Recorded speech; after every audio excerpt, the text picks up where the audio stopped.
So today I want to talk about this concept of dropping the ball through our conditioning and just how we've raised by our families.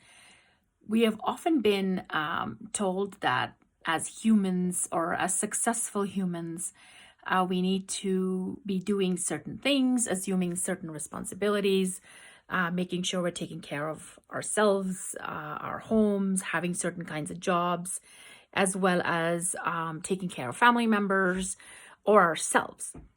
Every family has their own set of rules, beliefs, conditioning that gets passed on from generation to generation. A lot of times, many of us feel like we may have dropped the ball, where we may not have lived up to the expectations that were set by the loved ones as we were children growing up, by teachers, by role models.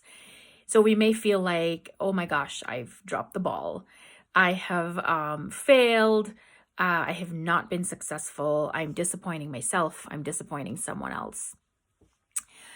So, what does this concept of dropping the ball mean? I'm always thinking of it in two perspectives. We have our human self, which is this physical persona that we have all been given. Mine is Smriti in this life. I am a particular type of human, but I also have a spiritual side to myself. What I feel we experience when we think we've dropped the ball is our humanness, our human being has sort of tapped out. That human has reached that level that particular human, me, Smriti, can reach in this particular lifetime. So, for example, if I'm feeling overwhelmed, or if I'm feeling like I'm failing, or I feel like I'm dropping the ball, or I feel like I'm flawed, I've basically reached sort of that limit at this time point that this human has the capacity for, that my storyline has the capacity for.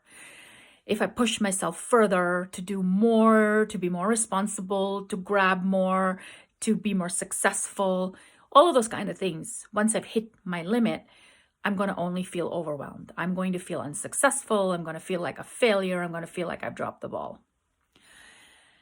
Now, what if everyone was to realize I've hit my limit at this point? In my storyline, this is my limit. I've hit it.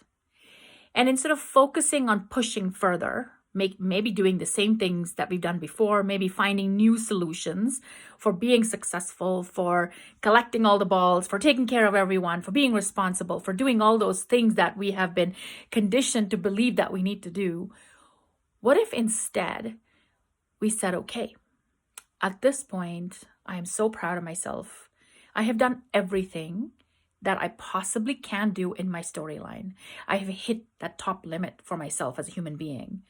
What if I sort of let that be status quo? I try to not do more. Maybe I'm going to do less if I'm feeling kind of overwhelmed. If I'm feeling super anxious or I'm feeling like a failure, maybe I'm going to do less. Maybe I'm going to rest more. But where I'm going to rest is in my spiritual self.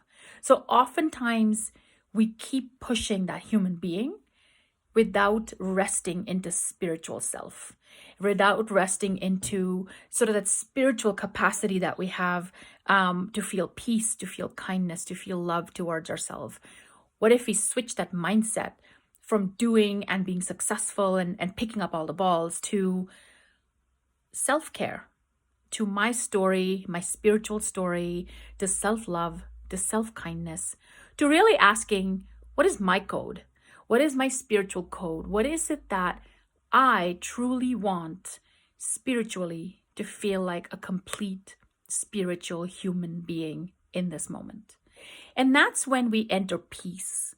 In my humble opinion, peace is when we accept we have literally reached our human limit.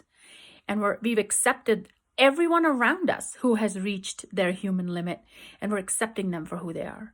And we're letting go of any expectations that go above and beyond that human limit, any expectations that we may have of ourselves, any expectations that we may have of those humans who have reached that limit, and letting it go, letting the expectation go, living in an acceptance, finding joy, finding kindness, living with that joy, living with the simple kindness, living with the love, living with an openness to just rest in spirit. When the time for action comes, when we've rested enough, our human being may or may not want to pick up some of the balls again. But it's so important to recognize at this time, I'm going to drop the balls. At this time, I'm going to let go of those unnecessary responsibilities, of those unnecessary labels, of those unnecessary conditioning that I have attached to myself that allow me to feel valuable, worthy. I'm going to let those go, rest into spirit, stay in my garden of kindness and passion and beauty and love and peace, and just be there and remain there.